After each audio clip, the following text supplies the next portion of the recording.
আমি নিলাম সোনুকে কোলে আর মানু নিল আমাকে কোলে। দুপুরবেলা রেডি হয়ে নিয়েছি আর এই যে তোমাদেরকে দেখাচ্ছিলাম যে আমি চুলটা খোঁপা করে নিয়েছি আর চলেও এসেছি একটা নেমন্তন্ন বাড়িতে। আর ওটা ছিল পূজার প্রসাদ আর এটা আমাদের পাড়াতেই। প্রসাদ খেয়ে নিয়েছি, তারপরে ডাল আলু ভাজা দিয়েও খেয়ে নিয়েছি। এবার ভাইপো নিয়ে চলে এসেছে পটলের তরকারি।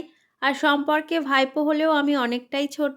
তারপরে আবারও চলে এসেছে পনির নিয়ে। আর সব রান্নাই না খেতে খুব ভালো হয়েছিল। এই যে খেয়ে নিচ্ছি আর তারপরে আবারও চলে এসেছে মিষ্টি, চাটনি, পাঁপড়।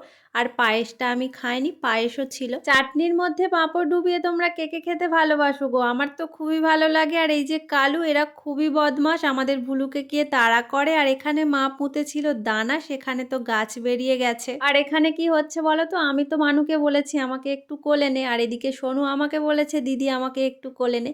তাই আমি আগে সোনুকে কোলে নিলাম আর এদিকে মানু আমাকে কোলে নিল। তো চলো আজকের ভিডিওটা এখানেই শেষ করছি। টাটা।